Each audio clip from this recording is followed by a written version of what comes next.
Welcome everybody to One Shot Onslaught.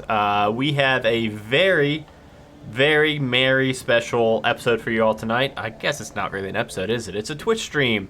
We are playing Last Christmas by, let me try to not butcher this person's Wham! name. It's by Wham. By Wham. There will be Janik blood.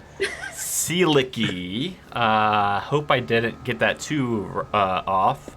And yeah, it's Christmas Eve. We're going to, just do what we do every Christmas, and we're gonna have a group of Christmas villains go and save Christmas for their own selfish reasons. So we will go around the virtual table here and have everybody introduce themselves, and then also who they're playing. And I think because this is just a Twitch stream, I think it's okay if you say your non-legally distinguished character that you will be portraying tonight. So we'll go around. We can start with Mitch. You want to start things off?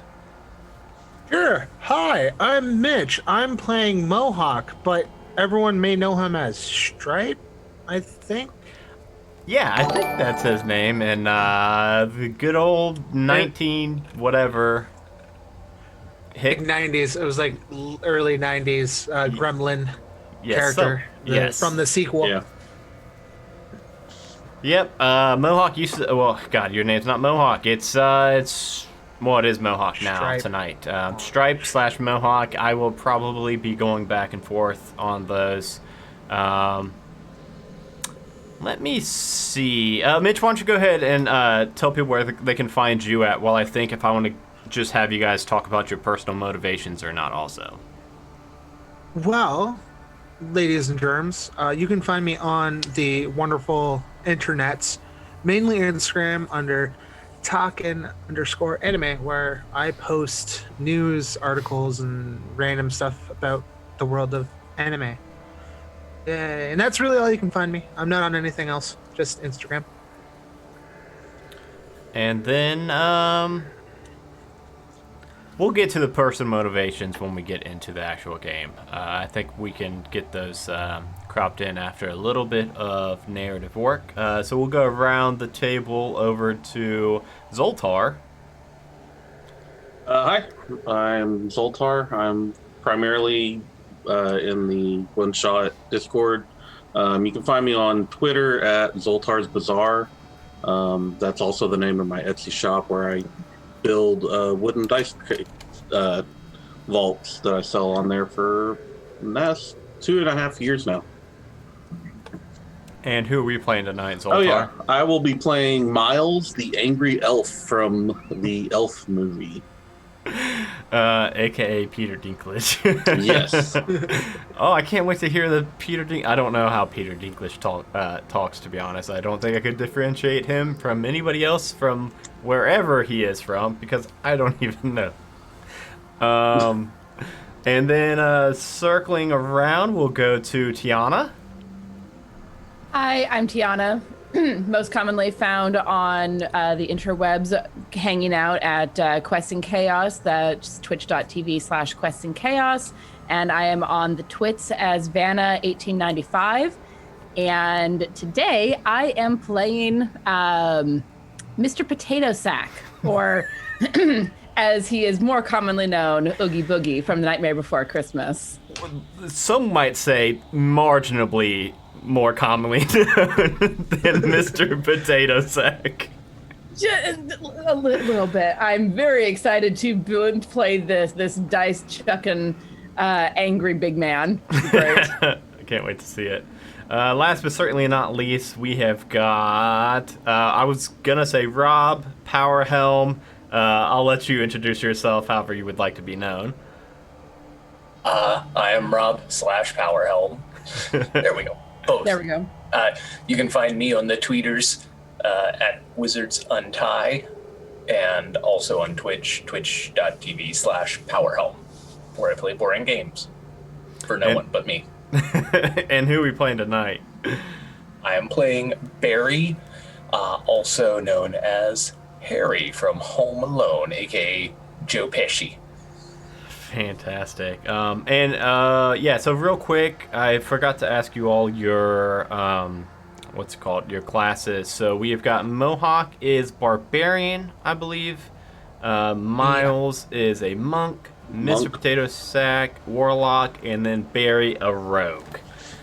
So just in case you were wondering how this adventure kind of skinned the pre-mades for, that is how. And with everybody introduced and ready to go, I think we are ready to get right in and to save Christmas. So you all are assembled around a table in the center of the Grunch's poorly lit lair.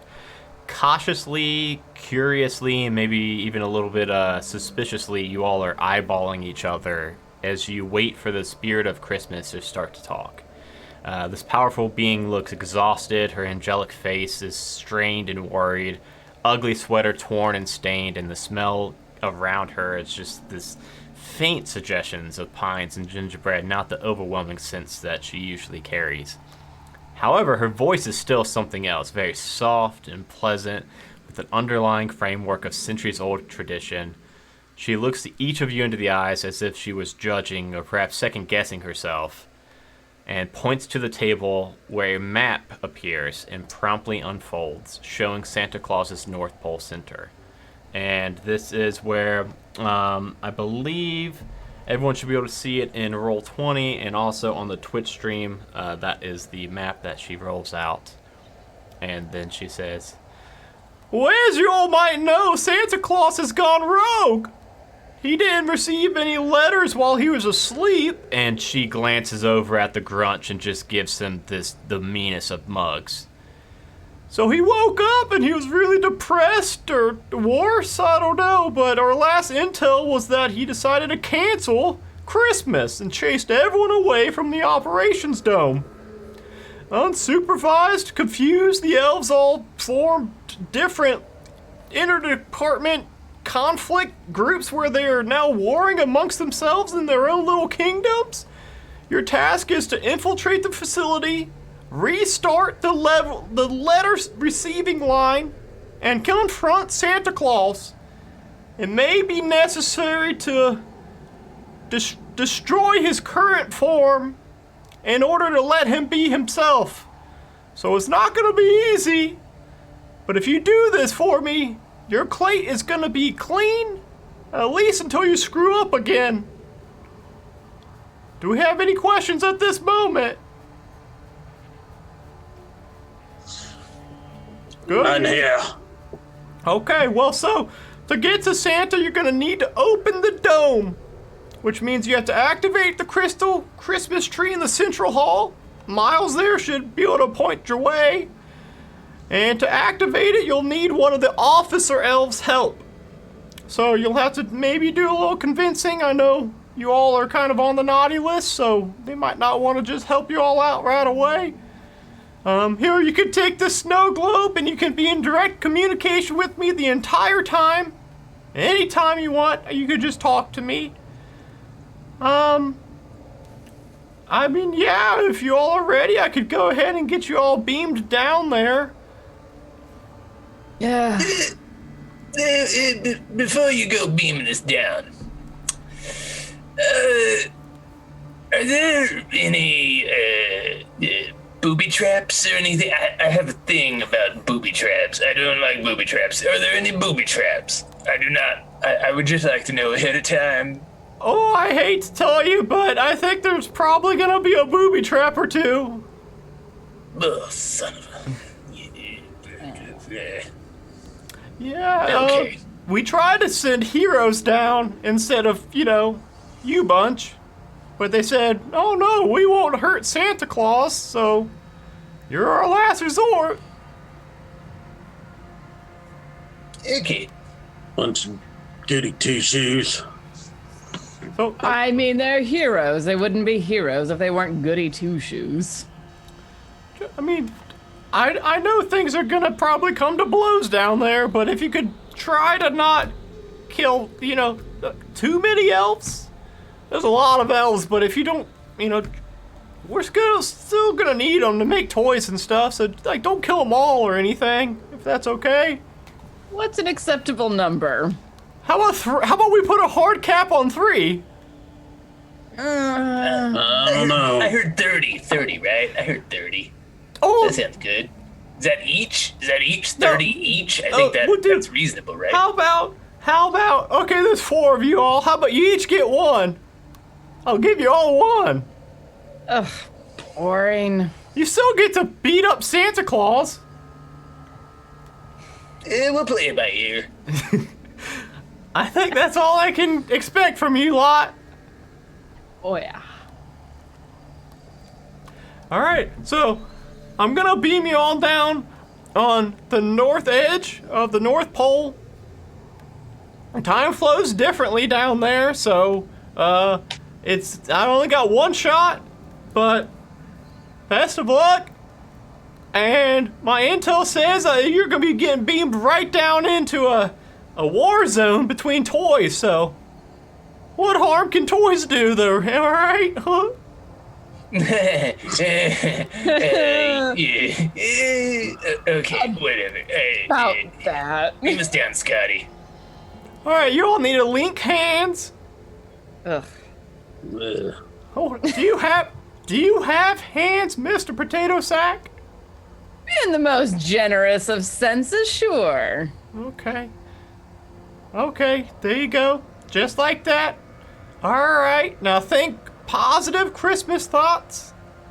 Or just Do think you know about who it. you're dealing with? If you like, just think Oh, of the man, colors green and red, you'll be We get good. to beat up Santa Claus. That's as good as it gets, man. Hey, whatever's gonna get you down there. All All right. those years of making us sing them stupid carols. Oh, God. Oh, getting that kid. Oh, I'd love to get that kid back. Actually, capture the Sandy Claus? Oh, yes.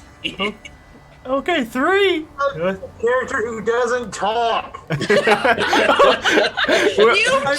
this! I'm literally making noises the entire time. Well, here, I can see you really want to say something, little guy. I made this just for you, and she slaps on like an Well, in electronic. the second one, he talked. Did he talk? I have not Yeah. seen these movies in a very long time. It's been a long time. Yeah, the second since one, I've seen like, it. there was all sorts of different ones, and, like, the main one was, he was like a businessman, kind of. Get the smart yeah. Talked and everything. Yeah. Well, she slaps on a collar, like from the movie Up, on Mohawk, so he can do some chatting with you all. Oh boy, my name's Mohawk. Hello, I love you. Everything. The ugliest dog I have ever seen. Any objections to me punting the little one across the room? Oh no, Wait, you which all one's the gotta little work. one? You gotta be cohesive in a group to take down Santa Claus. Cohesive, yeah. I'm really regretting giving you all that snow globe and making me have to do this voice more than just right now. Oh yeah, if you think for a second I'm not going to abuse that. It's already hurting pretty bad. Constantly. Okay, if we're all ready, all sorted, here we go. Grunch is gonna stay back here because he knows what he fucking did. Grunch, your debt's not paid. But you other 4, you all are cool so far, so here we go. And she beams you all down into exactly how she described it. So before I describe this battlefield, I do want to just kind of get everybody's, not their secret motivation yet, but just everybody's personal motivation as to why they agreed to sign up and help save Santa. So whoever wants to go first, or we can go the same order as last time, however you guys want to do it. Mitch, you want to start with yours? If you got it, pull it up somewhere. Yeah, I was originally promised a clue about Mogwai's location from the spirit. And I don't remember, like I said, it's been a while since I've seen Gremlins. I don't remember if Mogwai is the That's the original, like the good gremlin. Gizmo? Yeah, I think that might be his real name. Oh, Either that, or that's no. like the ancient Chinese guy that. That's what gives I him was kind of credit. thinking. Maybe the guy who like sold it, but oh no, if it's Gizmo, I'm rooting against you for. I don't want to. All right, we'll just go the same pathway down. What did they promise Miles? Miles, he's just looking forward to beating up as many of the annoying carol singing, giggling, hardworking, pointy hat wearing North Pole elves as possible. He does not like any of that, and he's looking forward to having a legitimate reason to be able to beat them up. And all these four characters also have a secret motivation too. This is just what the spirit of Christmas has promised them. Mr. Potato Sack. Well, as you might guess, me being a gambling boogeyman, I've accumulated a few debts, just a couple, but been promised that those will get wiped clean right off my record if I go along with this charade. And then what is Barry's overt objective? I hear this place is a bit of a gold mine. A lot of PS5s just sitting down there for the taking. Taking them all. Many as I can carry. Might be two. Here I Those come. things are pretty big. Awesome. So, yes, you all are beamed down to the northern edge of Santa Claus's North Pole base. And as the bubble of magic bursts and the time resumes as normal inside of this area, you all find yourself standing on the edge of this battlefield where toys of all shapes, colors, and sizes are battling each other in the snow. Plastic tanks are squashed by robots. Dolls are riding plushed animals to flank a formation of squiggly bath toys, while hundreds of rogue balls bounce in wild abandon. Confetti explodes, engines roar, combatants scream and shout, and in the distance you see the actual complex, toys pouring out of a factory gate to the left and the tall walls of the logistics department straight ahead of you all. Shadows can be seen through the continuous stream of multicolored fire pouring through the building's windows, and you can tell that there are elves inside fighting just as there are toys on the outside of fighting. And right away, as soon as you all are beamed down, there's this big robot dinosaur, like a big T-Rex dinosaur. Probably, when I say big, it's probably about 4 feet tall, and it's stomping down on this regular electronic robot and it crushes it into dust, and then it turns its head and looks at you four. And let's go ahead and roll initiative against this toy dinosaur. Whoa! Oh my goodness! First two rolls of the night are a 19 and a 20. What is my initiative? Oh, by the way, Dustin, are you able to hear the snowy background music at all? Or should I turn that up? And let me see what this thing's dex is. It's got a +1, so it looks like it is going to be, it's going to be Miles, and then it's going to be Mohawk, and then it's going to be Dinosaur, and then it will be Mr. Potato Sack, and then bringing up the rear will be the burglar, Barry. What would Miles like to do as this T-Rex robot locks eyes? Miles will just run up to it and attack, swinging his big club at it. You see him run up. He has like looks like a really large candy cane, but the hook part of it has been broken off from him beating things with it. Okay. Yeah, you guys did not. Oh, is that an 18 to hit? Yep. That is going to hit this robot. And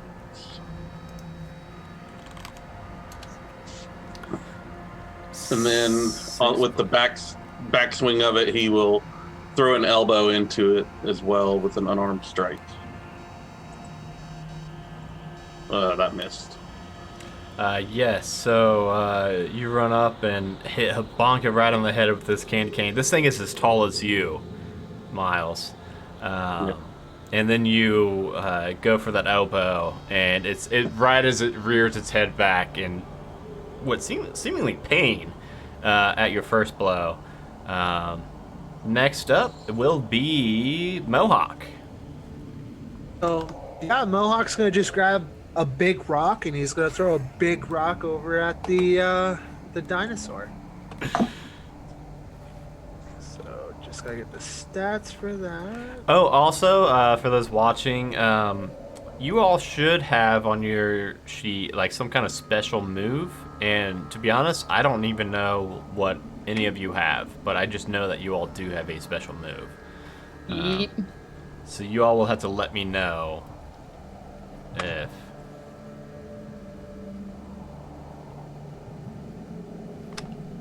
you want to do this. Oh.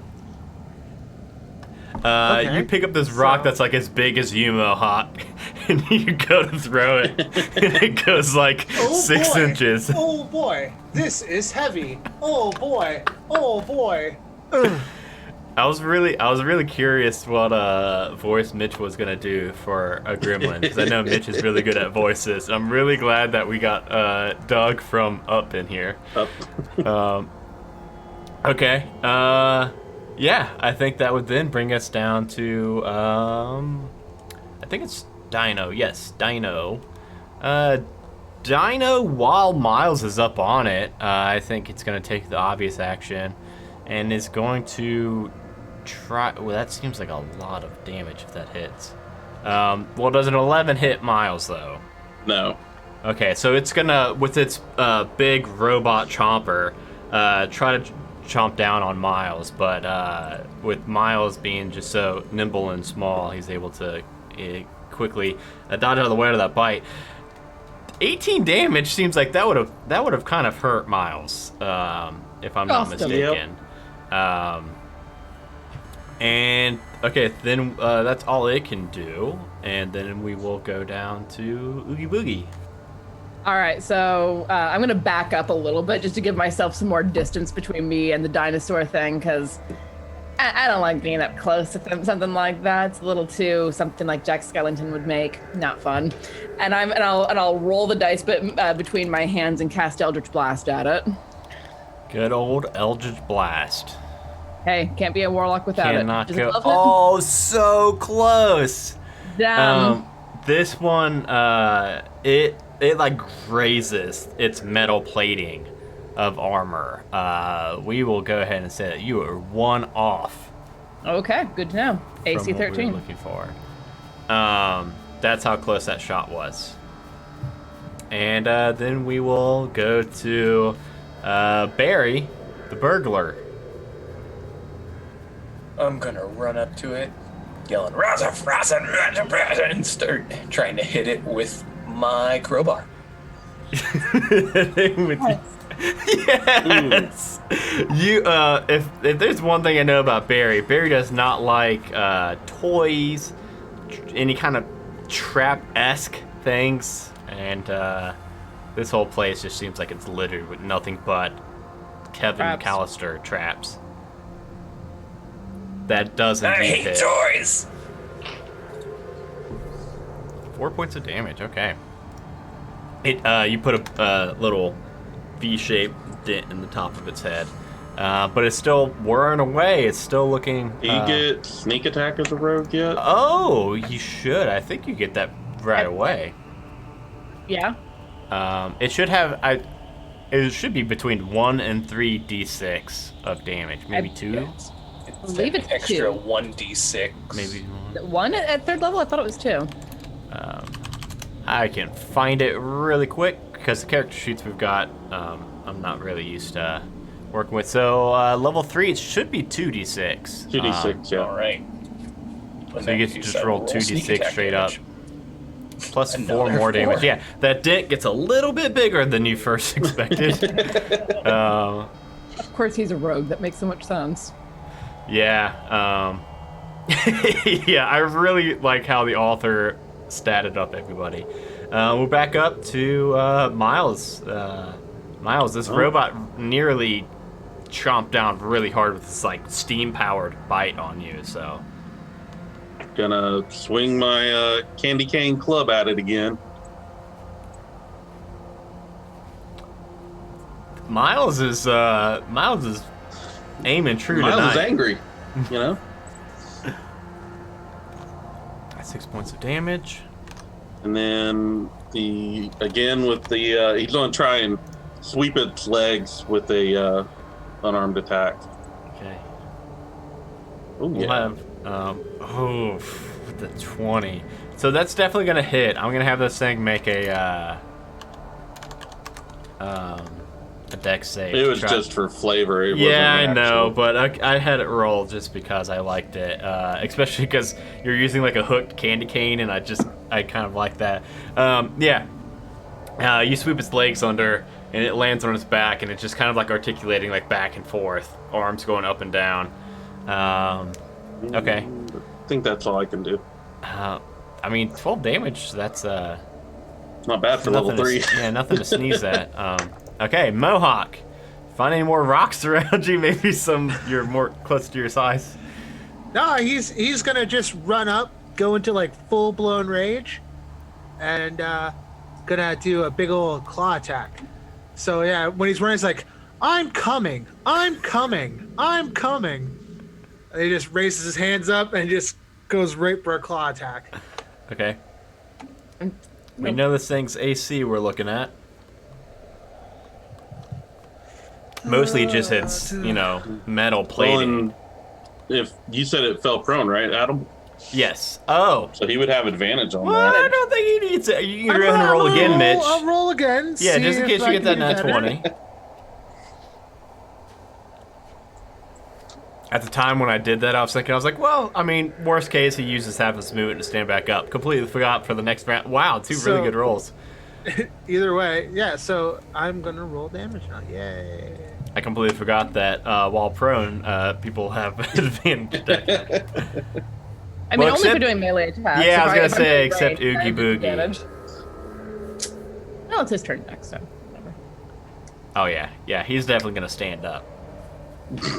What? This is how I fight, on the ground, on my back. 9 points of damage. Damn. Dang, you Wow.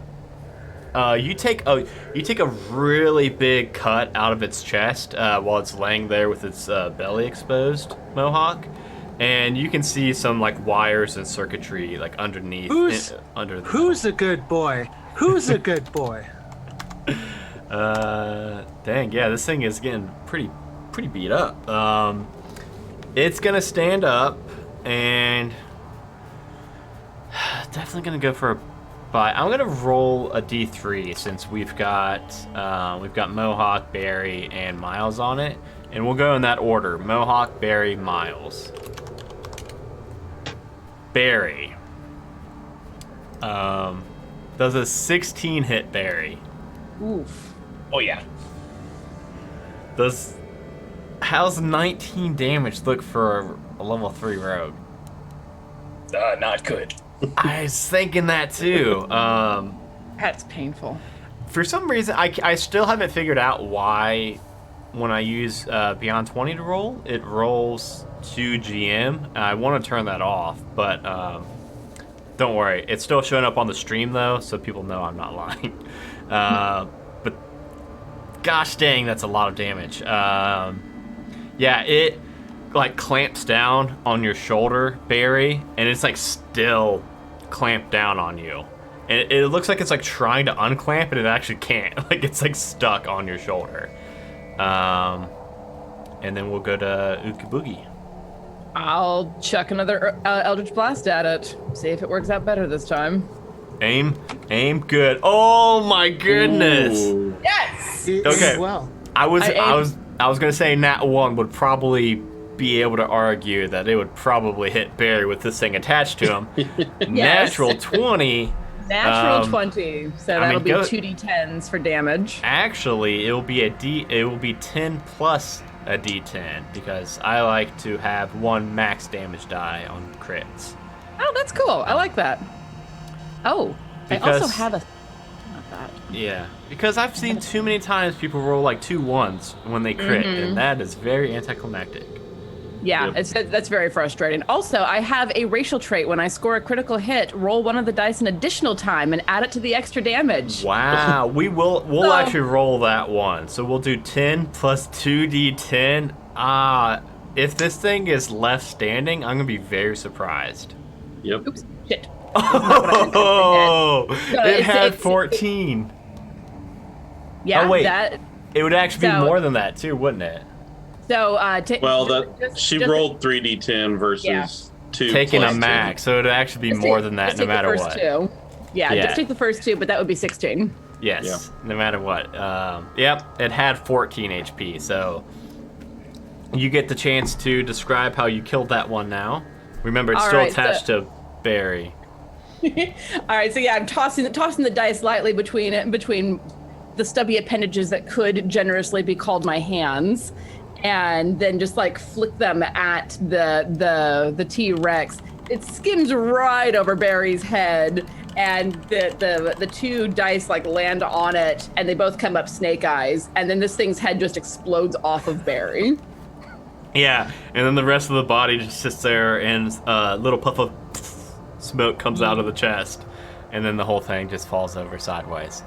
And when I reduce a hostile creature to 0 HP, I get 6 temporary hit points. Nice, oogie boogie. A couple more bugs swarm into your Just, woo, nasty that suit. tickles. So, just so that you all are aware of what exactly this looks like, I'm not putting this map up on the stream because I don't think it's gonna last super long. But for you all on Roll20, you should be able to see it. You all will be all the way up to the north, and then just to the south there will be where the base is, and what we're looking at is a 400-foot space between you all and the base, and this big chaotic toy war going on in between there. So I'm gonna let you all decide how you want to get from point A to point B, and then from there we might need to do different kind of roll checks depending on what you guys choose. I'm gonna spend a minute just hitting this robot's corpse with my crowbar out of anger. So there are no toys in your all's immediate area. So you've got that minute to just whack and beat the hell out of this metal body. Nice. Well, I have the ability to cast Silent Image without using a spell slot or using material components. So I could make a 15-foot cube thing that looks like us and like run it through the center of it while we creep around the side. Yeah, that's what I was thinking. Like, kind of go to these bushes and then follow the fence lines for cover. Okay.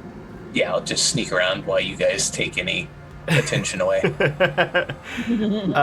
So if we're going with that route, I think that we will do a group stealth check, but it will be a group stealth check with advantage with the silent image drawing a lot of the attention in the center of this battle to it. So everyone can go ahead and roll a stealth check with advantage, or two stealth checks depending on how. I know sometimes you can like click advantage, but I don't remember how to do that. Miles is probably gonna need that advantage. Oh, he came in good. Wow, split the difference. He got Wow. a 2 plus 2 and then a 20 plus 2. Well done. I got advantage. That's right. Yes. Yep. 18 for me. Oh 18 man, for you me as all well. rolled really good. This was a pretty Nice. low DC already in the first place without you all even having advantage. So yeah, this image in the center is drawing like all of the attention to it. Not only is it drawing the attention from the toys to it, it's also those small windows. Picture. They're not vertical slits like arrow slits, but these elves are using them like that, where they're up shooting at these toys from these windows. And even the elves are distracted by the image. They're not necessarily shooting at your 4 doppelgangers, but they're definitely distracted as you all creep up to the side and make it up to the building. All right. So it's Miles would probably be able to explain this a little bit better to you. Like the Spirit of Christmas mentioned, there's 4 different factions of elves. There are the logistics elves, the research and development elves, the stable elves. I can't remember the 4th type right now, but there is 4. But you all are approaching the logistics department, and so you see 2 windows that there are 2 elves shooting these weird. They look like to you 4, and players, not characters, like guns, but they're shooting, like one's popping off just colors, like bright lights that are shooting off, and one's like shooting just pieces of candy out, and they're shooting at these toys. So there's a door and then those 2 windows, and you all can get up, like pressed up against the wall and make your plan. So are those windows on ground level, or are they like ground level? Yes, for Miles and Mohawk, maybe a little high, but for Mr. Potato Sack and Barry, are manageable.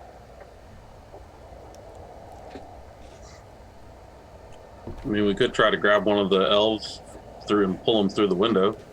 I mean, do we hear or see one of the elves on the other side with our amazing stealth checks that weren't alerted to us? Yeah. So you all are pressed right up against the wall. So picture like their gun barrels, like sticking out of the open windows above your heads. If maybe Mohawk and Miles could be right under the window, and then Barry and Mr. Potato Sack up against the other opposite walls, with the barrels of the guns like sticking out, and they're shooting at these toys. Some of the toys are trying to encroach in, but again, at the same time, a lot of the toys are like warring amongst themselves. Yeah, it's either we go through the door or through one of these windows.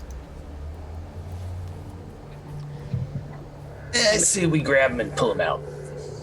That's what Miles is wanting to do too. I like the way you think. Of course, Miles wants to do Mohawk that. just goes and grabs the first one that he sees, starts trying to pull him in. Okay, yeah. Mohawk, go ahead and do an athletics check, and I know that's probably pretty good for you, even though you're pretty small. Teeny. I want to whack the other one that he's not grabbing in the head. Okay, with your crowbar. Yeah. Okay, make it like a straight up attack roll for that. 13. You know what, Mitch? I think a 13 might just get you there. I forgot that I've actually got like a sheet with stuff on it. That. What? Yeah, I know. Isn't that weird? Wow, notes. Yeah, Mitch, Mohawk, you're able to grab on the barrel of the gun and yank it out of the window, and you see this elf come tumbling out at the same time where Barry leans around his window and bonks his elf right on the head. You can go and roll some damage for that. 4 That'd be points. sneak attack damage too? Yeah, because this thing is gonna be definitely surprised. Knock it out. Wow, 12 points of damage. Let me get the... Keep his little pointy head in. I had so many different, like, monster stats pulled up, and for some reason I didn't have these elf stats pulled up, which seems like an oversight on my part. Depending on which style of elf they are, I feel kind of bad doing this. They're actually all statted a little different. No, this one's fine. He's not knocked out in one go. He's not like a cute elf, right? Like, not the Christmas Chronicles elf, because I would feel really bad crushing their skulls. Yes, they are like the Keebler elves from like the movie Elf. Okay. And yeah. And I Yeah, hate they're them. creepy. I don't mind killing them. Yeah, picture just the elves from the movie Elf. I think that's an easy way to do it. So as soon as Mohawk pulls one out, you see laying there in the snow this serious-looking bespectacled elf that is wearing like this formal suit with shiny shoes. He's got a band, like a headband that looks like a Rambo bandana wraparound, but it's got a bunch of pencils and little notepads and sticky notes all around it. And then the one that Barry hit, you don't get a good look at it because it falls back in the window, probably nursing a pretty big headache. And the one that landed in the snow around you looks up at you four and just says, "What? Oh, what the? Oh, what do you know? Look who decided to show his face in the North Pole." And he looks over at Miles. Do I recognize this person? This is Organizo. This is the manager of the logistics department elves. So would this be like the elf that we need to help activate the tree? Yeah, unfortunately. Probably. You saw what you did even as you said it. Yep. That's right, Organizo. I'm back to get what's rightfully mine. You're gonna help me. And I'm like patting my club on my hand threateningly. I suggest, unless you don't want to be wheeling around in a wheelchair for the next few months, you go along with whatever we tell you. Why don't you go ahead and make a intimidation? Is that called intimidation check? I think it is, right? Man, it's been a while since I played D&D. Like, Adam, are you okay? 2. Well, let's have him roll real quick. Who knows? He might roll on that one. It was so close. Nat 20. A 9. He said, "Now, I've got 24 elves in there that will be backing me up if you all lay a finger on me. So how about we all step inside and help each other out? But I'll be giving the orders here." Mohawk raises his hand. Do you want me to try? Try what? Yeah, go ahead. Gnaw on his ankles, little guy. He taps on his he taps on his collar and goes, "Hi, hi, hi," and then he whips out his claws. "You're going to help us." Okay, roll intimidation check. Such a passive aggressive way of saying you're going to help us too. I think it's just aggressive, not passive aggressive. It's not aggressive till violence is involved. There's claws. It was the claws that did it. Okay. He kind of looks over at all four of you again and reassesses the situation, sees Oogie Boogie like spiders crawling out of his neck and Barry's crowbar and then Mohawk's claws. He's like, okay, yeah, let's password to the doors. Merry Christmas with 3 for the E's. Pop that in, and we're gonna have to put that in to get back inside. There's really not that many elves left inside. I was bluffing, but we should probably. So with the way you lead things around here, You want me to put the code in, or one of you? Why don't you go ahead and put the code in, just in case it explodes on someone for putting the wrong one in? Is this the building we're standing next to that we're trying to walk in the door of? Yeah, let me change the map. Why don't we just crawl in the open window right here? So, this map, and I'm also going to put it on the stream also, because it sounds like we're about to go inside, is the layout's going to be different than what it looks like, mostly because there are different modes you can run this one. There is like short, medium, and longer games. And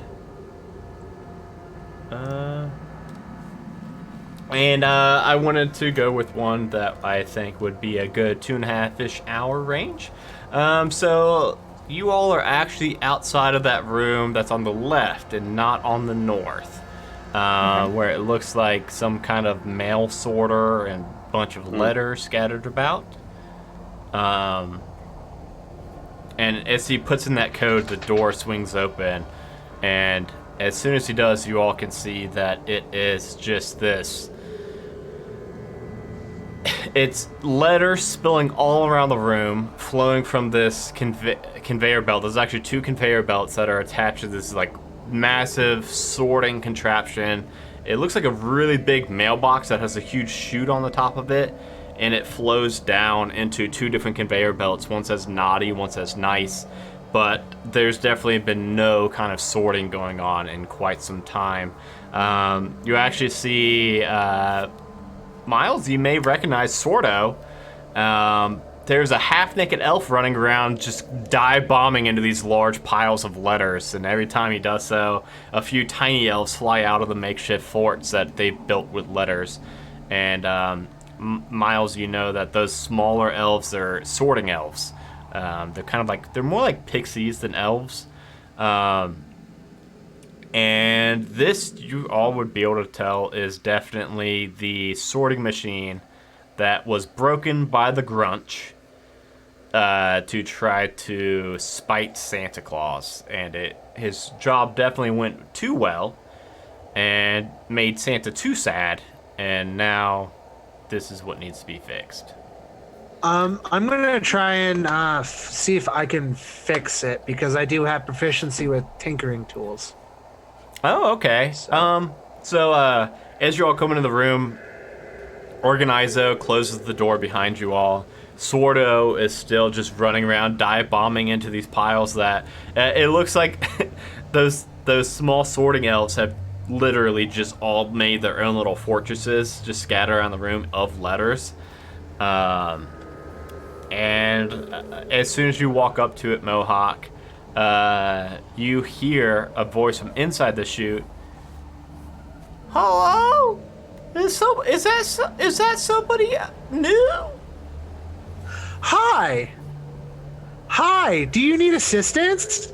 Yeah, I'm stuck in here with the letter monster. Hold on, I'll come in. And he taps on his collar again. He's like, oh boy, I have this now. And he goes and climbs in to help him out. While he's crawling in there, I'm going to look through the letters to Santa for a specific name. Okay, roll me a, what's it called? An investigation check.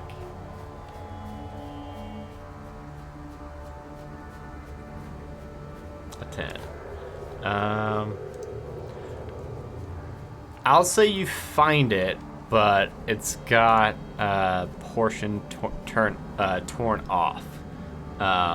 You find a letter that says, after a little bit of searching while your friend's climbing into this chute, you finally find this letter that says, Dear Santa Claus, you know I've been good, mostly, so please bring me a Furby, a new radio, a Game Boy. Those are from Japan, and my parents sometimes don't let me play video games, but I can hide that.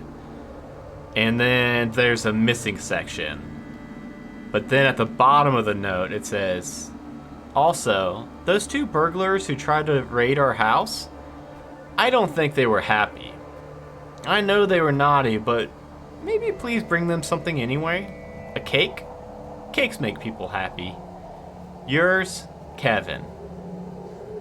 I'm going to scratch out everything that he wanted and write never mind for me and leave the rest for that he wrote about me and the other guy. Return to sender. Address not found. So Barry, that was indeed your secret goal, was it not? It was to ruin his Christmas. Fantastic. Now I'm going to look for the electronics room. So So as soon as Mohawk goes into this chute, I gotta know. I got one question, Adam. How tight is the chute? it is small enough that one medium-sized person could get into it, and so you being small, you'll have a little bit of wiggle room.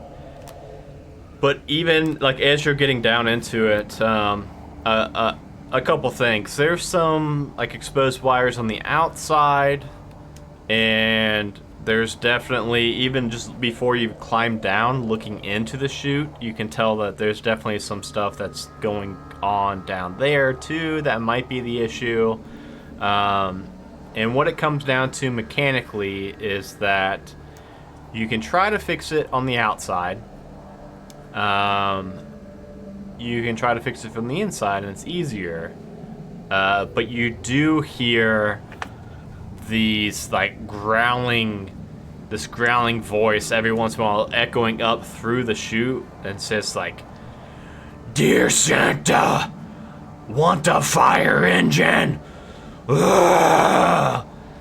And Rita will yell up, "Yeah, that's the letter golem. He seems real mean, so I just stay away from him."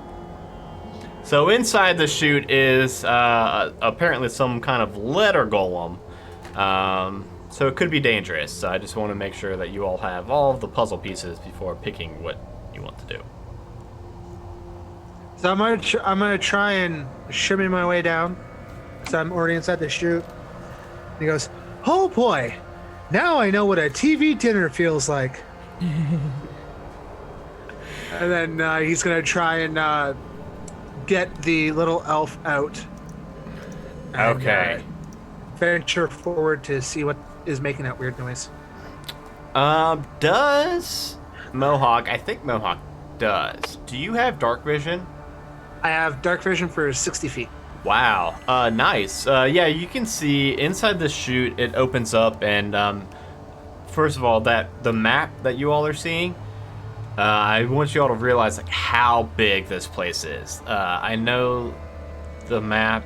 It's an amazing map, but you might think that everything's kind of small or maybe elf size. It was definitely not built with the elves in mind. It was more built with Santa in mind. And like this room alone, from north to south, is I think something like 300 feet or so. Each of those squares is 5 feet, and it looks like there's like 20 other feet or so. It's a very big room, which means that this sorting device is also very large. So as you look down into it, Mohawk, you see in the center there is the chute that definitely looks like where the mail letters usually get sorted down into. And you see this mound of letters kind of shimming and like moving and pulsating like left and right. And tucked in the back corner, as far away as it can get from that thing, is one of those little tiny sorting elves, the pixie elves. Oh boy! Hi! Hi! Hi! Hi! I can go louder if you need me to. It's gonna. I think it's got ears. Maybe. I don't know. I have ears, and he points at his ears. Oh god, it's gonna. Hold on, I will go see what's going on. And he's gonna go towards where the letter golem is. Okay, roll a stealth check. Yeah, a stealth check with advantage, because you actually don't think that letters to Santa can have ears. Wow. Not 20. I'll let you get. I mean, honestly, so I'll say that you can tell that this thing's like trying to get out of this chute, but it's just too big. and you're able to like get up like really close to it and kind of like investigate it a little bit. And even after you were talking to Rito, the pixie elf stuck in here with you, it never once seemed like it could hear you. So you don't think this thing has any kind of hearing at all.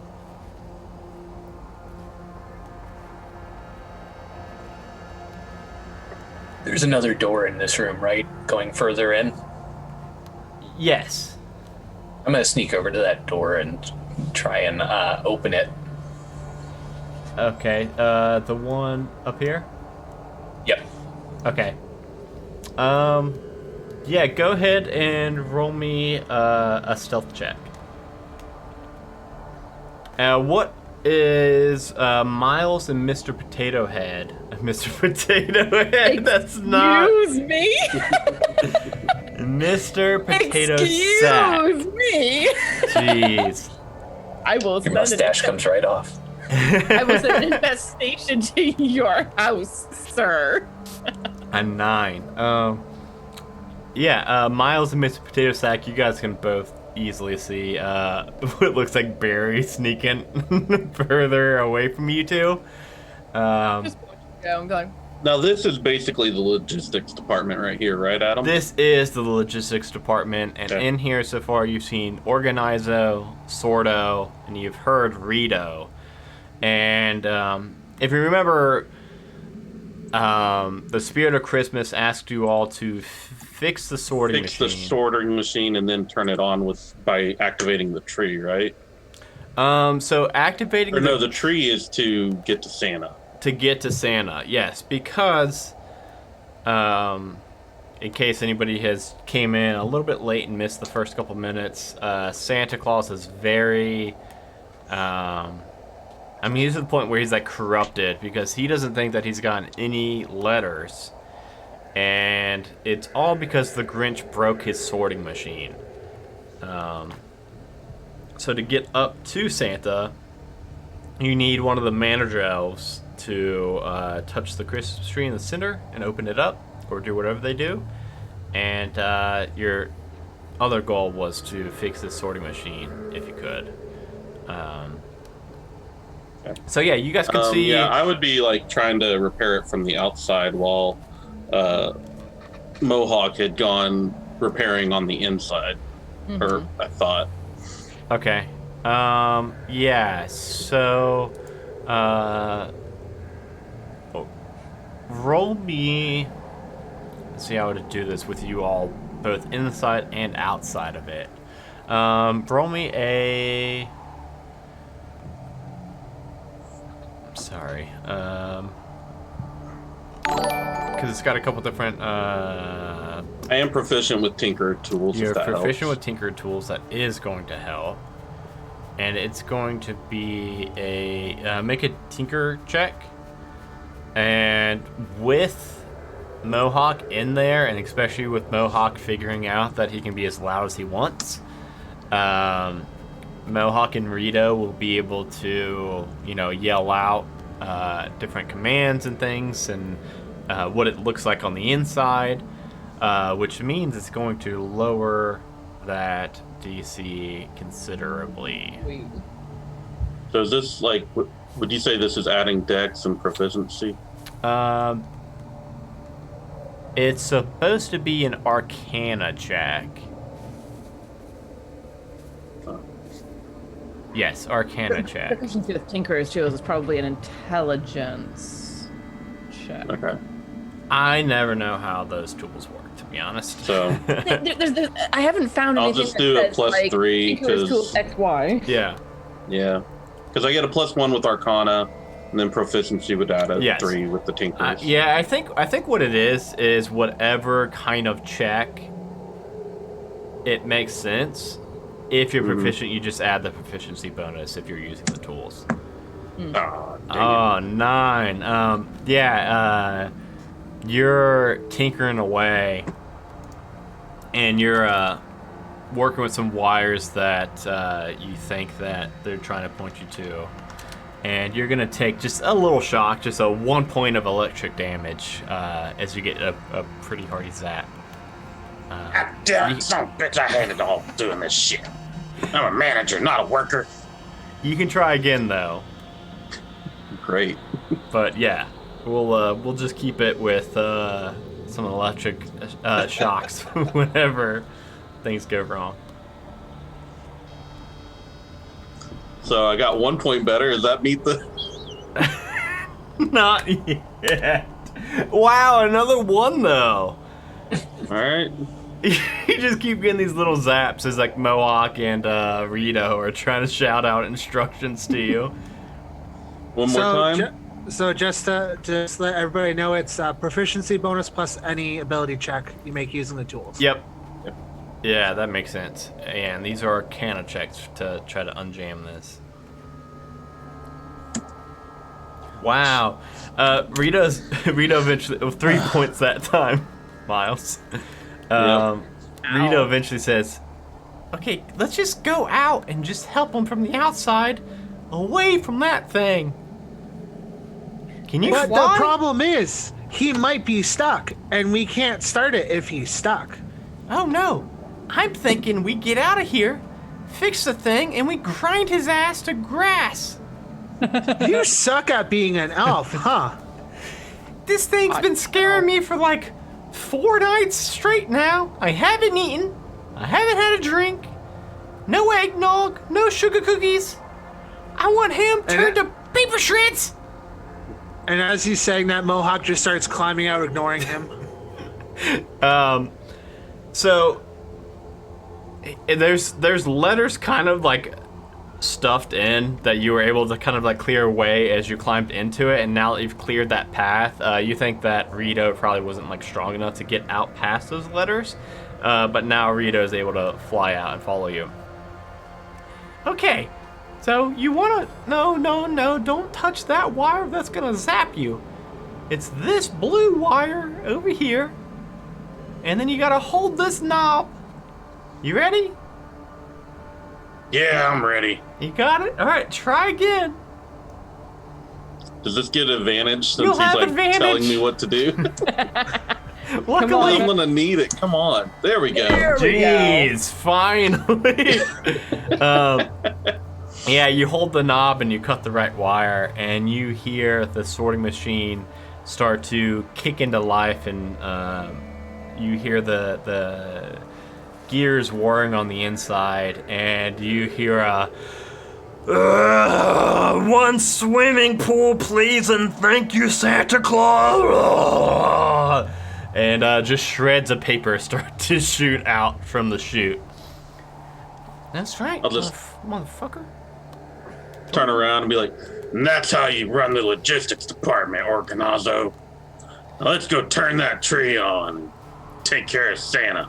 Wow. And the whole time, that this has been going on, I've been sending my bugs to like torment the little pixies and drive them out of their fortresses and just like nip at them. So there is chaos everywhere else in the room. Everywhere. And I've been trying to pick the lock to that other door. Yeah, Barry's over there. Everybody saw Barry try to sneak over so everybody knows. I just keep like licking my hand every time I touch the doorknob, like Oh. I could have opened the lock for you. You didn't need to lick that here. It's a push, not a pull. And he pushes the door. I don't like touching knobs. He pushes the door open. And inside you all are greeted to this huge room that is connecting these 4 different main departments of the North Pole base. And what's not shown on this map is this place looked like it was a war zone. There are trenches made out of wood and spikes and barbed wire, and you actually can see in the corners some elves from different departments that have like a lookout and their own guns that they're looking for, and the entire floor is made of this like glittering these ice panes, and you can tell that, I mean, Miles could tell you that this used to be a really busy thoroughfare. But now there's crystal chandeliers that have crashed and shattered on the floor. And in the center, you see these 2 staircases that go up to Santa Claus's main operations dome. The entrance to both of those doors are sealed with these rainbow-hued, really thick-looking sliding doors. At the bottom of the stairs, there is that crystal Christmas tree that you all would know. That is what you need the manager elf to open up for you all. And holiday songs are blaring from these 4 loudspeakers that are stationed in each corner of the room. And it's blaring. It's blaring the one. You know the one. All I want for Christmas is you. I figured it was probably going to be, Santa Claus is coming, so you better watch out. You better not cry. No, it is actually the Mariah Carey version somehow in Faerun is playing. I really wish there wasn't any kind of like copyright laws or anything like that, because I would love to just blare that the entire time you guys are in this room. If it was a home game, I definitely would. But yeah, it is like this. It's not damaging music or anything like that, but it is very annoying. This. All I want for Christmas is you. We can just let him keep singing it. Yeah, I don't think we can get to It that. still counts. We can get like 8 bars. And eventually, after kind of rocking out a All little that bit to the music, yeah, finally Organizo goes over and he licks the Christmas tree. It's like, there you go. Have at it. Go get killed by Santa Claus. I don't care what you do. Are there any presents under the tree? There are presents under the tree. Kind of a lot of presents under the tree. If you were to like use your arms and like move presents away, it's like sand in a jar. Like as you're moving it away, more presents are just like pouring in. Like they just keep coming. I'm gonna run over and You start said shaking that- small boxes and putting them in my pockets. All right, jackpot. He So said that the way to Santa Claus is opened up now, right, Adam? It is open up now. Yes. Oh I'm God. gonna take my Well, club and beat the crap out of Organizo. Okay. Okay. Let's go ahead and let's do this. Is it like a killing fight? Because Yeah, I plan on you killing guys got a quota of 4 elves you guys could kill. So you don't Okay, even then have to feel I'm bad. gonna jump, and then I'm gonna jump on the Sordo or whatever his name is. Organizo is the one that's with us. Yeah, Sordo is still in the back room, just running around naked, dive bombing it. He just Mohawk just runs and jumps into the pile and attacks him. Okay. Look at that quota. Just see like 2 bodies like Scrooge McDucking it through the mail. It's like the ball pit at like McDonald's. It's like 2 kids fighting the ball pit. Oh God, this is gonna be Letters. such a fun scene, you guys. Okay. While they're fighting, I'm digging through presents looking for a very particular one. Yeah, go and roll an I'm still investigation filling my check. pockets. Barry has done both of his goals tonight. Are we near the toy factory? If you were to ask Miles, he'd be able to point that the toy factory's over here. I was also going to give an ending kind of montage / epilogue where anybody who didn't finish their secret goal, I was gonna let them, cover that because I wasn't sure exactly where everybody was gonna cover theirs. So yeah, Mohawk, if you don't get to yours right away, don't worry, I'll circle back to you definitely by the end of it because I want you guys to all hit those. I'm about to hit mine. Yeah, Tiana, I think you rolled. It looks like you did a -1 instead of a positive 1. Yes, I did. It says plus -1, so I don't know. Right, how. she has a negative modifier for I that. have a negative modifier in investigation. Oh, I see what you did. Yes. Yeah, you And search for a while. I'm just like taking my time, sending my bugs out to go and like look through each and every package very quickly. Okay, we'll circle back to that. I'm not involved in the fight. They can fight it out. I don't care. While they're Shaking fighting, bugs off of packages as I put them in my pocket. What the hell is this? Ah. Barry, half of the boxes you open up just is a spider, and then a group of maggots.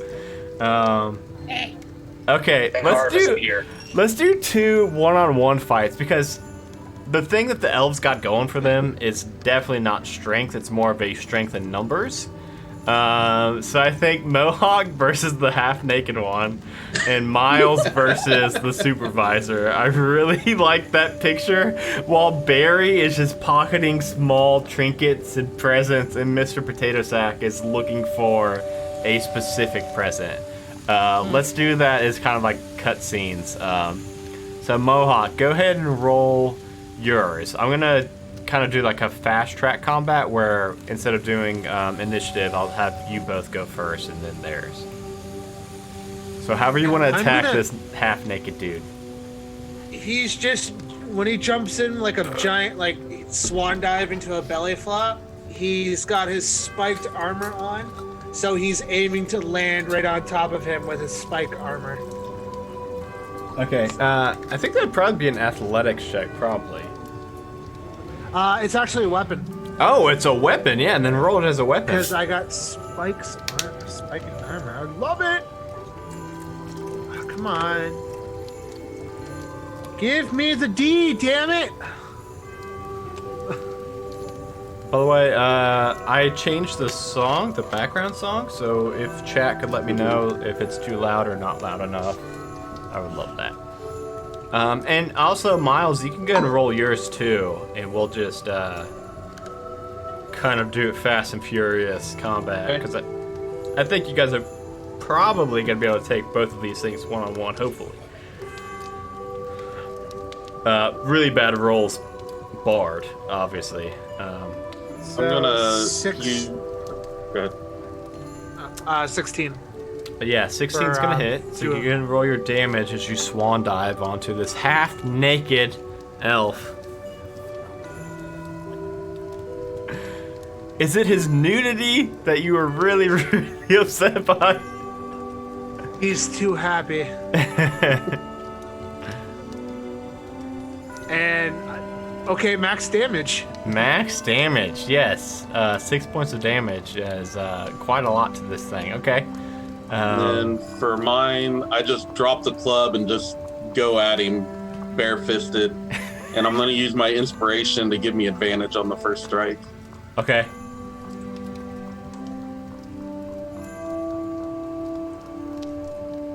Oh, you gotta be kidding me. Alright.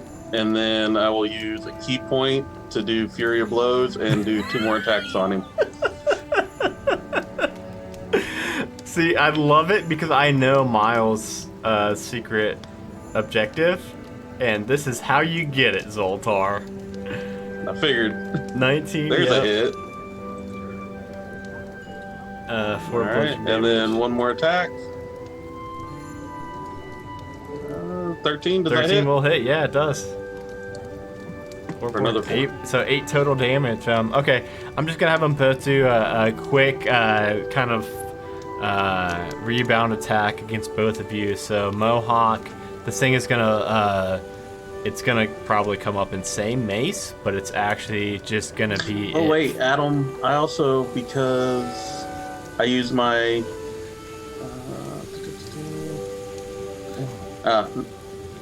give me a dex saving throw, or else he falls prone because I hit him with my Fury of Blows. Wow, nat 20 dex saving throw right after a nat 20 to hit you, Miles. Ooh.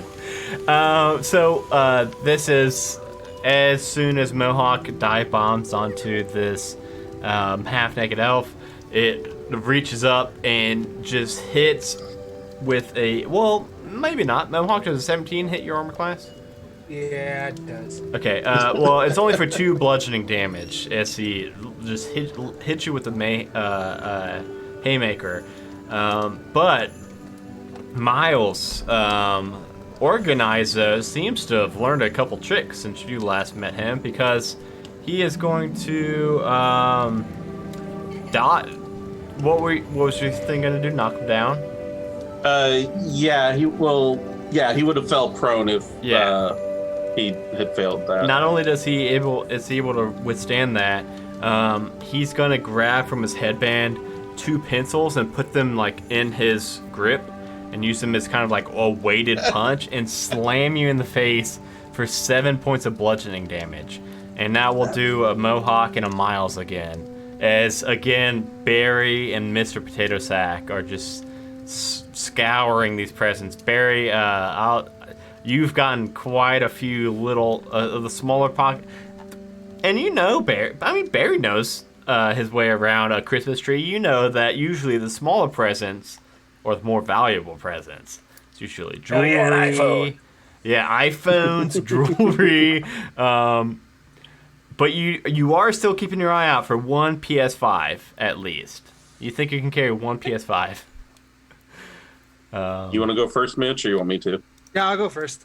So yeah, like as soon as he gets like punched, it just Mohawk goes like right into a violent rage, and he goes for his patented claw and teeth attack.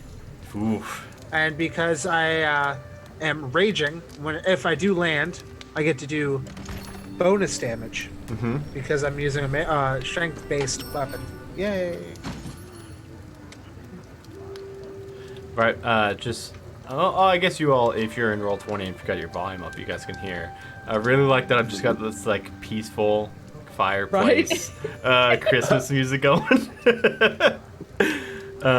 Dustin, music would be perfect if it was Mariah Carey. I wish I All could. I want for Christmas is you. All right. I got a 5. Yeah, Mitch, you're you try to bite down on this naked guy. He's too. You're just now realizing he's actually greased up in oil too. So. What? It's good. Why is he greased up and oiled, Adam?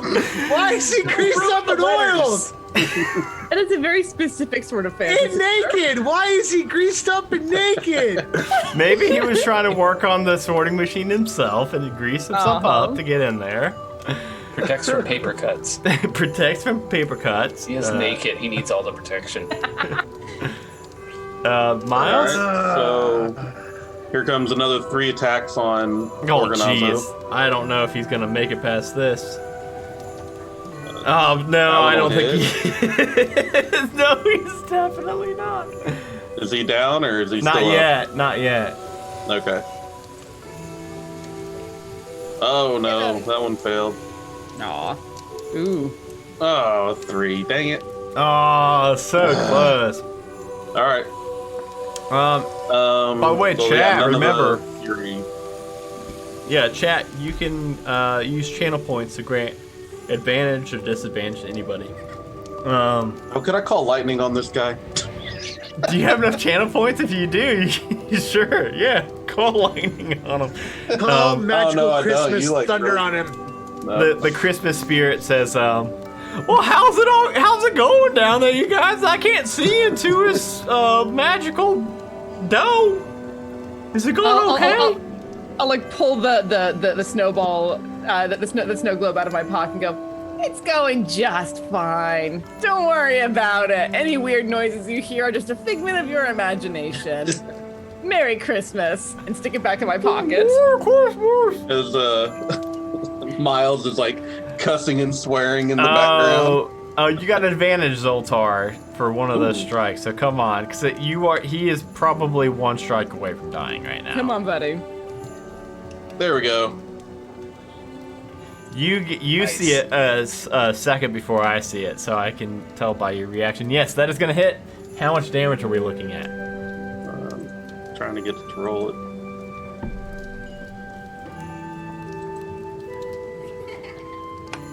Four. All right, describe how you kill your former supervisor. I'm just like beating him and everything, and he's swinging back, and he starts to run to turn away, and I just snap his neck. Okay. And I look around to make sure none of the other logistic elves were watching that and observed. No, it was just you and again, Mohawk. This oiled up, half naked guy hit you once. Well, I don't remember your exact armor class. Does 16 hit, Mohawk? Yes. 16 does. It's just for 1 bludgeoning damage. So it's I not a have very resistance because I am. I guess 0. I guess he hits you, but it just doesn't. You can't reduce it below 1. Come on. Can you not? I don't think so. I don't know. I guess we'll say 1. I'll take the point. Don't Yeah, worry, I'll take the Mohawk, point I'm sure damage. has tons of HP, so why not? I'm perfectly fine. That's fine. All right, good Mohawk. I am going to try and claw at him. So You're hope this works. this thing is also probably 1 strike away. If you can get it. I got a good way I'm gonna end him. So let's just see if I can end him.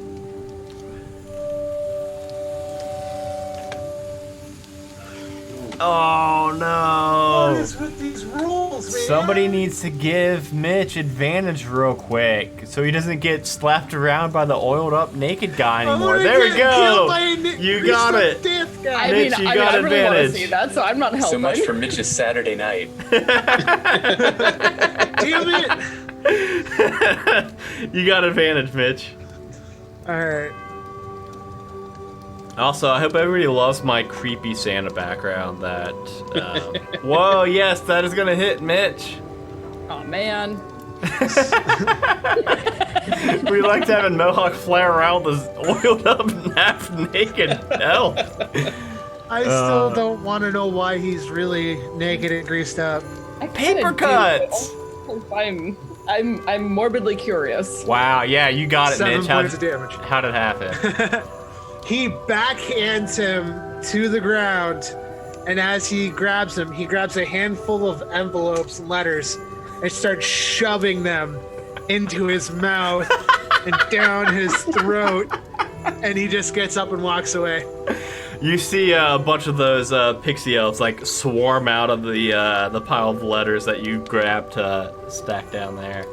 And you all meet back up near the Christmas tree. Mohawk, just a little bit of blood coming down from his face, around his mouth. Mr. Potato Sack, why don't you roll me another investigation check as you've been searching through, and 4.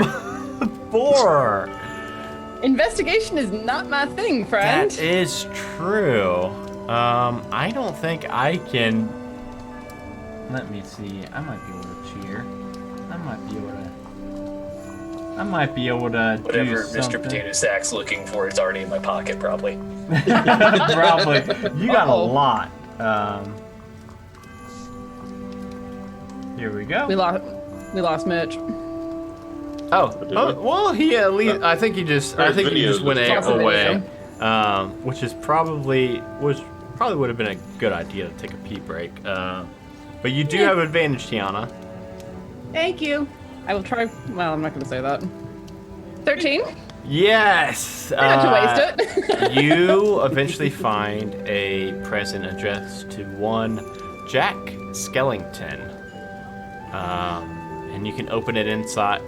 It's wrapped very nicely, but it's one of those wrappings where it's just like a lid on it, where you can take off the lid, but it looks like it's all wrapped with a bow.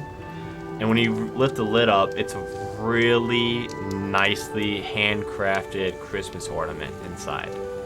Okay, I will take that very nicely crafted ornament out of the box, slip it into my pocket, and then just fill the box with spiders and maggots and worms and every other kind of bug that I can get in there. Fill it to the brim. Fantastic. Okay. And yeah. Yes, mission accomplished. Mission accomplished. I'll go over everybody's secret missions, by the way, at the end. But like I mentioned, anybody who doesn't hit it, I want to do a little scene. So now, and whistling cheerfully to myself, I will use my other Eldritch invocation to cast Mage Armor on myself without using a spell slot, because it sounds like we're about to go and deal with the fat man. that's what I was thinking. Yeah, I was thinking that now it seems like all paths are clear to go up and confront Santa Claus. Miles is going to eat one of his holiday treats that he has, and to get some hit points back. Nice. Nice. Yeah, good. Does everybody have that on their character sheet? 2 holiday treats. Yeah, I had that 2. action too. I've got like a cheat sheet thing, and the cheat sheet says everybody should have 2 Christmas treats, and I didn't see anywhere where I give that to you. But I guess It was on my character sheet in the equipment list that you provided. I don't have that in mine. It's in the backpack storage on mine. Yeah. It's not on mine. I've got, bugs and ink and backpack and crowbar and torch and dice. What are you guys looking for? They're so Barry and Miles on their character sheets have Christmas treats that regenerate what was it, like 3d8 plus 3d8 4. plus 4 HP. And I want to make sure everyone's got 2 of those. I do Yeah, not. I do have 2 of them. Okay. Did you say you had bugs? Maybe yeah. Oogie Boogie heals with bugs. Well, but one of them is melee bugs for a dagger, and the other one is ranged bugs for a crossbow. So Tiana, make sure that you add 2 holiday treats that give you 3d8 plus 4 HP. You don't have to eat them all right now. You guys could eat them like during the fight as an action. But I want to make sure everyone's got those. Yeah, I saw that. 3d8 plus what? 4. Plus 4. I'm still golden. I'm only a few points away Yeah, from full. yeah, I know. So Mitch, everybody is heading up to big old Santa Claus town. Actually, And- I'm gonna eat my treat while I'm actually away from everyone else. Okay. So, and doing that, I should actually create some more of me's. Oh yes. What? Oh, I forgot about that. Yes. So yeah, like the gremlins, like when they eat food, they multiply, and when they get wet, they like turn to mohawk. So I believe that's kobold stats, right? I believe so. I believe you get like some bonus kobolds, like mini use to hang out. And do you want me to just roll those to just 4 kobolds whenever you say like you want your kobolds to attack, presumably Santa Claus? Oh no, I'm gonna just like rip open the packages and tell them to get in to each package. Oh, I know. Oh, I know what you're doing now. Okay. Have them all go into the presents.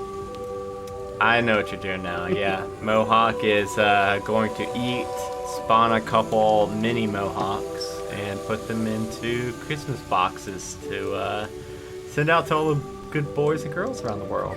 Yep. With a There's 2 note of 'em. saying, with a note saying, keep fed and keep moist. And joins everyone else.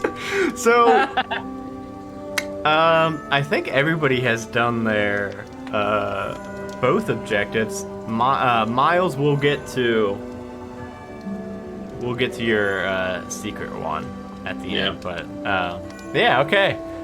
After that, after Mohawk catches up to you 3, you all enter into a. Let me see if I can change. When he these walks map. up, I look at him and go, "Why the hell are you greasy?" There are just some things you don't want the answer to, friend. He taps on the collar. You don't want to know. Taps Oh back, shit, goes you back can to normal. talk? It's been talking this whole time. I thought that was one of you. Oh no, Yeah, well. I've been talking the entire time. Hi. Yeah, because the Yeah, rest that's of us weird. really look like people who would say hi, hi, hi all the time. Sure. You don't even look like people. You look like a very scrawny sort of person. You look like a clown. Ha ha ha ha. I can't tell who Funny. you're directing that at. Thank you.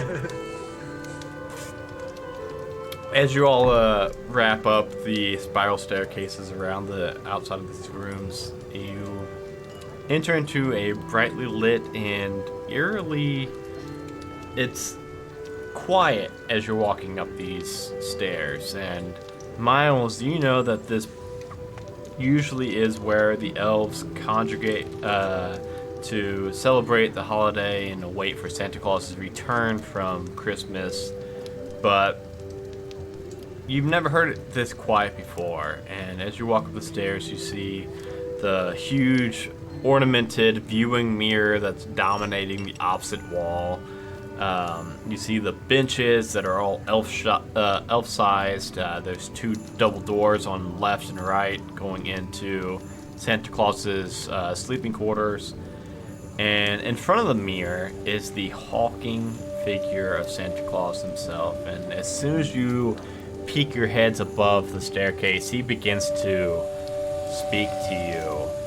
And he just says, Don't you get it? Christmas is meaningless. What's the point of any of it? The funny part is there was laughing in the background to the music after you talked. that's just echoing throughout this hall. Whenever Santa Claus talks, there's just echoing laughter. Well, old chap, I can't say as I disagree with you in general, but, you know, people want this to happen, and isn't the goodwill of the season the point of all of it? People are going to be awfully disappointed without you. Oh, the people.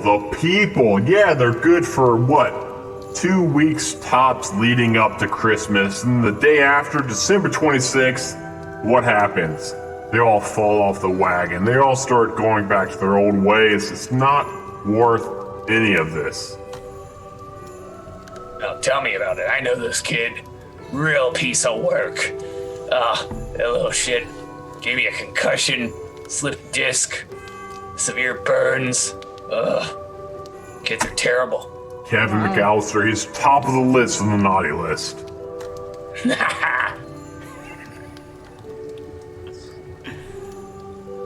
Now, I know what you all came to do. Save Christmas. I gotta tell you, And he turns and faces you all. it's not gonna be that easy. Should we go ahead and roll initiative? Let's do Yeah. this. And you all see Killing this Santa Claus Santa, that killing Santa. does not look... Miles, you've seen Santa Claus a million times. This does not look like Santa Claus. This is... his skin is all cracked and these like black veins are like showing underneath his really even more pale than usual skin. He usually has, you know, rosy red cheeks, and he just doesn't look like himself. And wow, Mr. Potato Sack of Oogie Boogie is definitely itching to go first. So it's gonna be Oogie Boogie, Miles, Santa Claus, Mohawk, and then Barry. So Oogie Boogie, big hulking Santa Claus facing you. I'm gonna squint at him and see and try to figure out if he remembers me, because we've encountered each other before.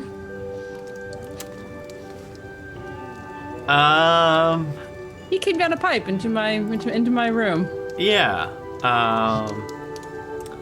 You can see him look at you, and he actually eyes you all one by one by one by one. And he looks at you, Oogie Boogie, and says, You're gonna really wish that I never was freed from Jack Skellington and those kids. Well then, I suppose get to play a little game, friend. It's been a while, and I am going to cast Arms of Hadar. "Oh, what does that do?" Actually, I'm gonna get up close. I'm gonna like stroll up close to him, so I'm within 10 feet of him, and then I invoke the power of Hadar, the dark hunger. Tendrils of dark energy erupt from me and batter all creatures within 10 feet of me. Each creature within that area must make a strength saving throw. On a failed save, a target takes 2d6 necrotic damage and can't take reactions until its next turn. And because I'm a warlock, it casts it at my highest level, so it'll be 3d6 necrotic damage. Because it's cast at second level. Was there a save I had to make for that? Sorry, I was looking strength saving throw. Oh, Santa Claus is a pretty strong. Wow! No, he's not. With a +4, got a nat 1. +4. He got a nat 1, so he takes 3d6 bludgeoning damage. Wow. Okay. And he can't take reactions until his next turn either. Correct. Oh, and I guess he does have some reactions he could have done. 9 points of damage. I'm gonna get my notepad, my handy dandy notepad. I've actually been keeping track of like hit points and stuff tonight. It's crazy. Who are you and what have you done with that? No, it's crazy. Damn. It's a Christmas miracle. It's a Christmas miracle. Hey, by the way, yes, thank you all so much for hanging out Christmas Eve. I guess we're creeping up on Christmas Eve. Yeah. Now. Okay. As soon as you do that, Oogie Boogie, Mr. Potato Sack, Santa's gonna use one of his legendary actions, and I was looking to see if this is different than a reaction, and it is. No worries. No, it's not. It's different.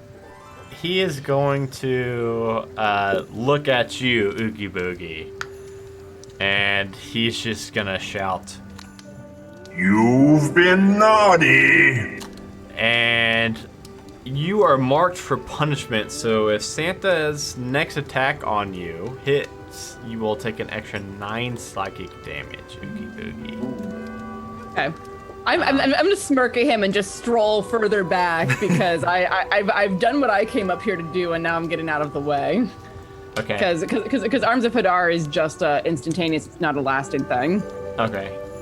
Next up would be Miles. Miles, this is your former employer, the one who let you go.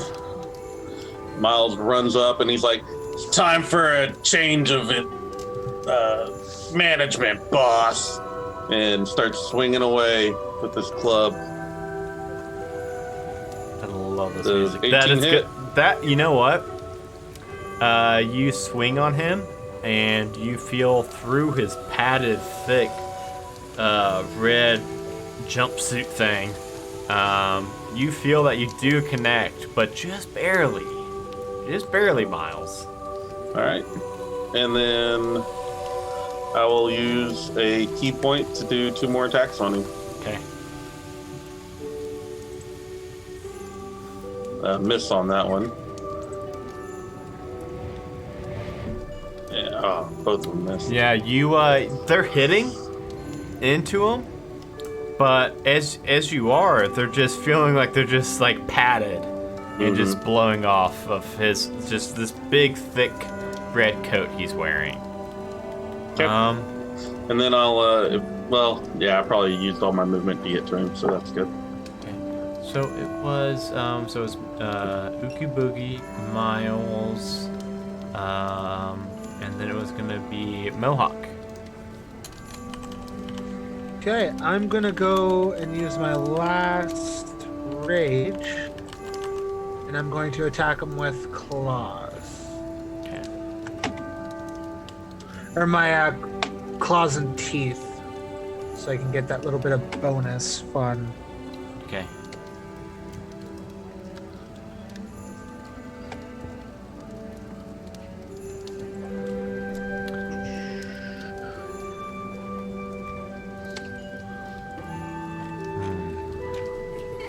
Ooh, 20. Dirty 20. Dirty 20 will hit this guy. Will hit Santa Claus, yes, indeed. You monster.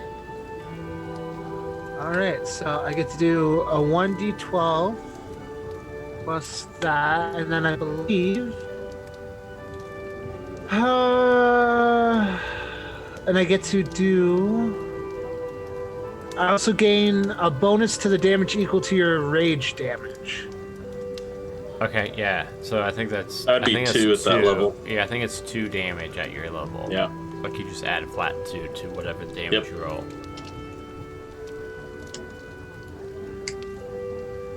Eight damage. Okay. 8 points. Okay. And then that will actually he's gonna do one of his legendary actions, and he's just gonna, do his bellowing, Oh, oh, oh.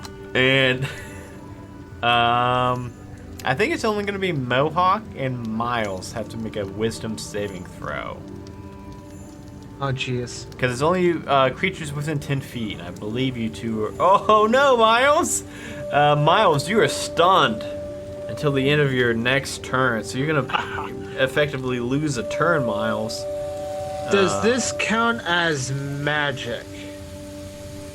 Yeah, we could count it as... I think it would count as magic. 'cause I it's have not just advantage. Okay. I have advantage. Okay. See what happens. The DC is not super high. It's only 11. Plus my... It's a wisdom saving throw.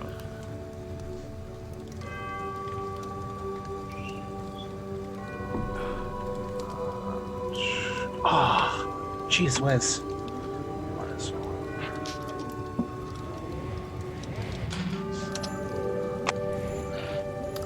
You got it.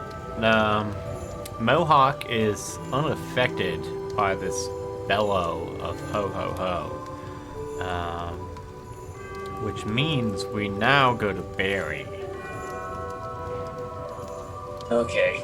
Santa's looking pretty tough, right? He's not. Yeah. His bowl full of jelly's still there. Yeah, he's actually looking more like buffed than just jolly. Okay, well, I'm gonna take a firing position around the edge of the stairs there, away from him, and shoot him with my small gun.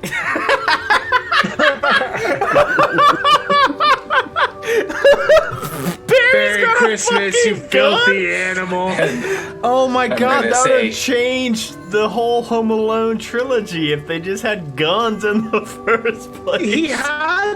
Didn't he have a gun in the one, but when it landed in something and he couldn't Yeah, I use think it? so. Yeah. But yeah, I'm gonna just mutter under my breath, "Merry Christmas, you filthy animal." Excellent. Pull the trigger on that one. Fucking perfect. Yes, that hits! You shot Santa Claus. It's a sneak attack too, right? Yeah, because there's because people you've around got him. Yeah, you've got people around him. You got Mohawk and Miles surrounding him. Oh my god. Good. So fucking Yes. funny. I did not know you had a legit gun. It only does 4 damage, unfortunately, but still, I mean, Well, level yeah. 3. Yeah. Oh, sneak 10 attack! damage. Sneak attack! Oh, wait, that was. Oh, so no, you rolled 4 plus 6, so 10 damage. That is, I mean, yeah, that's quite a bit for level 3. Santa gets fucking shot. And, takes a step back, and, for his last legendary action of this round, he's looking kind of panicked, and he is going to, while he's by this mirror, he's going to reach around, and underneath the mirror, he opens up these 2 panels, and there's like a console there, and he starts typing away at the consoles really furiously, and just like a split 2 seconds go by, and through the eastern windows of this dome, these small remote sleighs start to crash into this floor. So let me see. They crash through the window onto a designated spot and explode in a fireball. Everybody within 30 feet make a dex 11. Well, that would include Santa, though. That would include the fat man. That's what I'm thinking. How would Santa get away from that? Because, I mean... If fireball does not discriminate. Nope, it surely doesn't. So, but it's not legit fireball, luckily, because I think that would kill nearly everybody, including Santa Claus. So instead, everybody makes a 11 dexterity saving throw, or just take 7 piercing damage and 7 fire damage. Interesting. I automatically fail because I am stunned. Oh yeah, you do. So I'm still raging, so I am resistant to piercing damage. Yeah, so you'll be resistant to that, and then just take the full. So I should take the fire damage instead. So you know what? Oh, Santa Claus. I'm going to use my 1 inspiration point to activate Cheat Fate. I get to reroll 1 test with advantage. Okay. Wow, did everybody fail that, including Santa Claus? I think so. Yeah. Holy cow! Everybody rolled so bad. Oh, Rob passed it. Oh, Rob passed it. Okay. And now, Mr. Potato Sack also passed it. I'm just trying to see if... Well, Santa Claus has advantage on saving throws against spells and magical effects. This isn't really magical. This is, like, legit, like, drone sleighs coming in. So I don't think you can count that as magical, unfortunately. Yeah, if you have to enter it into a keyboard. Yeah, if you have to use a keyboard, I don't think it's magical. Are you telling artificers that what they do isn't magic? Because I know at least 2 who would disagree with you. That's true. Technically, if you the way it's worded, it's not. Yeah, well, he's got damage resistance against, which I've been forgetting to do this entire time, against piercing, slashing, and bludgeoning damage that are non-adamantine, or adamantine, whatever that word is. Adamantine. Yeah, so I've been forgetting to do that, but I guess I'll go ahead and do that for Man, how are you supposed to have that at level 3? I know. Well, that's why it's resistant and not immune, luckily. Right. So that will save him. If that were the case, I would totally table flip at this point. Yeah, that will at least save him 3 HP, which is still not super great looking Santa Claus, to be honest. But yeah. I'm hoping at least everybody else is looking kind of rough. Damn it. Miles is pretty hurt. Okay. What's the damage? What's the damage for succeeding on that? Or do you not take any damage when you succeed? It's half. Well, it says you make that 11 dex saving throw, or take 7 piercing and 7 fire, or half on success. So half of 14 would just be 7. Yeah. And then some people have like Mohawk has resistance to the piercing, but not the fire. So I'll let you guys. Oh dear, there go all my temporary hit points. Tiana. Okay, well, Tiana, the fucking big snowball hits you for like 200 damage, Tiana. No, I'm just joking. So it was Oogie, Miles, Mohawk, Barry, and then Santa. Santa goes last. Damn. That also. Oh no, that was a legendary action. Legendary, yeah. That was just a legendary, yeah. But now that he's out of legendaries for this round, and it's his turn, and I believe all that's up on him now is Mohawk and Miles. And Miles is stunned. Miles is stunned. So what he's gonna do is he grabs his big sack of presents, starts to swing it around, and he's gonna do 1 hit on Mohawk and 1 hit on Miles. Does that auto hit Miles, or how does that work when you're stunned? You have advantage on the attack roll against me. Well, this will be for Mohawk then. I'm guessing an 8 doesn't hit Mohawk. Oh hell no! A 7 wouldn't have hit Miles, but a 23 probably will. Damn. Ooh. So that's gonna be 1d10 plus 4. Are you kidding me? A D10 plus Nice. 4 only did 5 damage. I rolled minimal Nice. Yeah, damage. because you could have almost killed me with that. Oh, jeez. Okay. We'll go back up to Oogie. Oogie, Santa's not looking very good in this corrupted form. Excellent.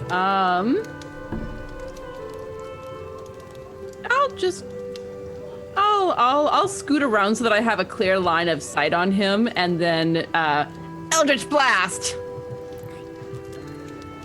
Yeah. 21 to hit. Guess what? That's gonna do it. What? I like how, wow. Dang. Max damage. Dang. Oh, Santa's not looking long for this world. It's hit into him. He kind of gets slammed back into the mirror, and the mirror shatters. Do you have anything else, Tiana, or are we ready to go? That's all I'm doing for that. Let's see. He can't do that slay attack anymore. Good. Good. What he's gonna do is he's going to. You see a big chimney appear under his feet, like a Mario tunnel. How And long he does the stun effect last, Adam? Is it the you'll end of be- his turn or the end of my turn? Stun until the end of the next round. Okay. Ooh, Oh, so- damn. So I guess you just I guess either way you just lose one turn. Yeah. Yeah. Okay. Well, he Mario's down into this chimney, and he pops right up behind Oogie for his legendary. And then we go to Miles. But Miles, you are just I'm just still sitting there like dazed from that ho ho ho. There's Christmas Mohawk. presents floating around his head. Yeah. Just gonna rush him and try and use my teeth and my claws. Okay. Yeah, you run towards him as Come on, ankle biter. he pops up right behind. There you go. Yeah. Let's see how much damage it does. It's probably gonna be close. It's gonna be a little bit of bonus because I'm using strength weapon. I'm Yeah. raging, so It's gonna be really tight. plus 2 again. Oh. You're like chewing into his leg. You rip his Santa suit off of his lower calf. Like an angry chihuahua. Yeah. But he's still standing. He's kind of shaking his leg, trying to get you off of him. And then we go to Barry, who I now know has a fucking gun. we literally might kill Santa with a gun. I love it. I look at him and look down the barrel of my gun, and I say, say hi to the McAllister twerp when you get to hell. Please! Yes! Oh, please roll 7 damage. I have sneak attack too. Oh, you do have sneak attack. It's gonna be hard for you to not kill him. 6. Oh, and that's not even counting your. I think that's gonna, no matter what, it's gonna kill him, right? Because you got, it's gonna be 17 points of damage. Santa's Nice. dead. You can describe where and how you shoot him and kill this corrupted Santa Claus. I shoot him right in his red ruby nose. And it just goes right into his skull, and as he falls, his head falls back so fast that his hat just floats in the air for a second. And when his corpse hits the ground, his hat just sort of floats down and lands on his belly. And as soon as he drops and hits with a thud, shakes the entire operations dome, you see rising from the corpse of the corrupted Santa, the Santa with the rosy red cheeks, the full white beard and flowing hair. And he says, Ho, ho, ho! It seems that you have saved Christmas! Thank you so much, my four dearest friends. I've always known you've had it in you. What? Miles, my dear, it appears that... Yes, it seems that the position of the manager of the logistics elves has become vacant in the last 10 minutes or so. Would you like to take up the spot? Big disappointment. Yeah, I would obviously be able to run that way better than that Organizo. Fantastic, Won't be Miles. having any issues with the letters anymore, big guy. Just as Oh, long as we can cancel all those required choir lessons and stuff. I think we can work around that. You'll just speak with HR and we will get you. I will let them know to let you have any of your heart's greatest desires, as you have saved Christmas this year. Fine boy. You other three. I want to give you my sincerest thanks. You truly have He checks his wristwatch and he says, Whoa, I've got to get going. I've got to deliver all these presents to all the boys and girls of the world of Faerun. I wish I could grant you my sincerest thanks throughout the night, but however, I've got to get going. Please tell the spirit of Christmas that you all are good in Santa's books. Roger that, boss. Consider it done, big guy. Where's the electronics? Where do you make those? Oh, Barry, I know what you're looking for. and Santa pulls out of his sack that he was beating you all with one pristine PlayStation 5. You could probably get about $1,000 for it this time of year, Barry.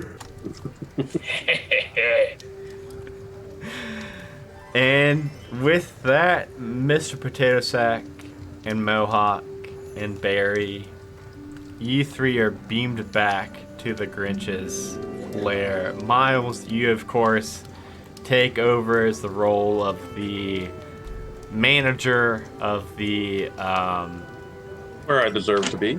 the logistics elves department. So everybody's I want to spoil everybody's secret goal real quick because everybody actually accomplished it. Mohawk's secret goal was his main goal, of course, was to find out, or his main motivation was that the Spirit of Christmas was going to tell him where Mogwai was, which Mogwai tells you, Mohawk, that the Spirit of Christmas is in a small town in the northern edge of the Sword Coast, in a town called Luskin. And then your secret personal motivation was to spread some baby Christmas gremlins, cheer. some Christmas cheer to some unsuspecting boys and girls throughout Faerun, and with instructions of how to breed the gremlins and how to make them spring into the full-fledged gremlins. Miles, of course, your personal goal was to just beat up as many elves as you could. As I could. Your secret goal was to become the head of the logistics department, which, after killing their previous head, you were able to be granted that spot by none other than Santa himself. Mr. Potato Sack, aka Oogie Boogie, your personal goal was just to get your debts wiped clean, which happened. And your secret goal was to find a present addressed to Jack Skellington and replace it with a bunch of bugs. And you were able to do that with ease. Barry just was going to go, and your original goal was just to steal a bunch of presents and be able to just, make a lot of money. And then your secret goal was to find Kevin McAllister's Christmas list to Santa and to just fuck up Kevin McAllister's Christmas. And you did that. You all succeeded on both your goals, and probably had a very Merry Christmas as a result. So I just want to go around the table again and have you all introduce yourselves out of character again, and just where people can find you. So Mitch, when you're not playing Mohawk, where can people find you at? Oh boy. Ladies and gentlemen, I am Mitch. You can find me on the hashtag Best Worst Anime Podcast, Talking Anime.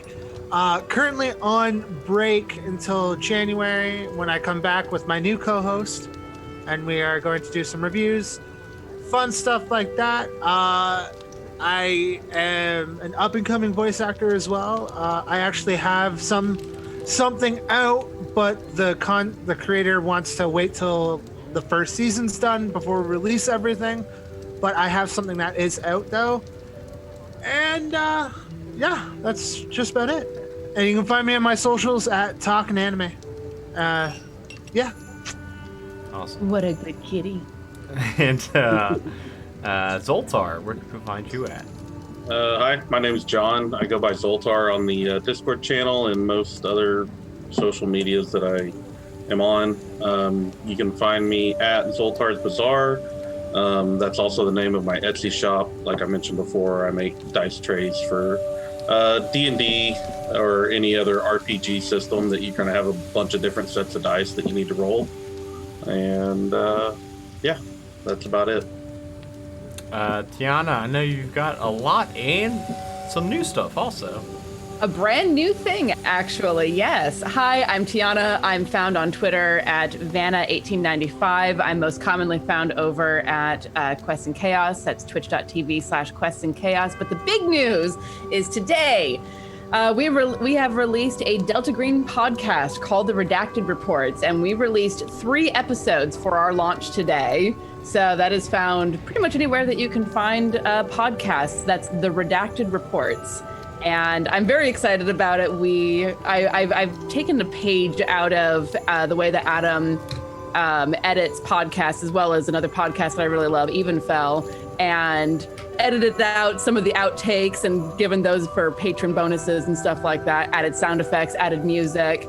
So it's a lot more labor intensive than my usual actual play podcasts, but I'm very proud of how it turned out. And the first 3 episodes are available today. So, Awesome. And Rob, where can people find you at? Well, people can find me on Twitter at WizardsUntie, and also they can find me on Twitch, twitch.tv/PowerHelm, and I'll be hopefully streaming some nicer looking, more exciting games now that I've got a better computer. And this is Tilta Swinton.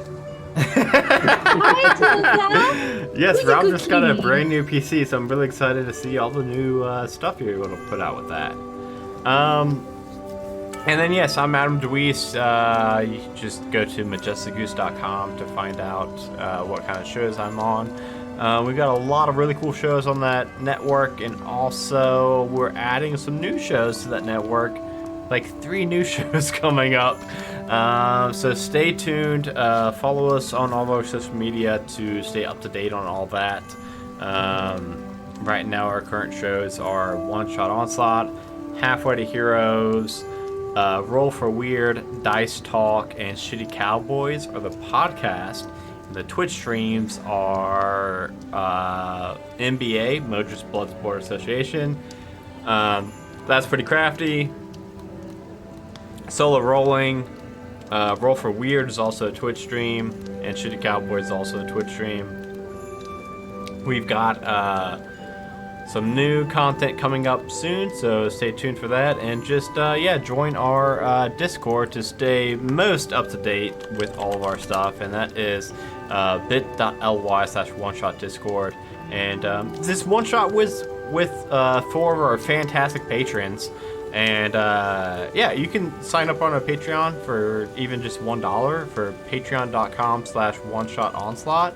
And it helps keep our shows going because there's a lot of fees that come with hosting multiple podcasts and Twitch streams. Like even NBA costs like usually $15 a week to get different assets and things like that for it. So this Patreon keeps the shows going. And so you four keep the show going, and the other patrons, thank you all so much. And one of the bonuses, getting to play one-shots like this. And I don't want to speak for you four, but I had so much fun tonight. I absolutely had a blast. This is way more fun than my kids. It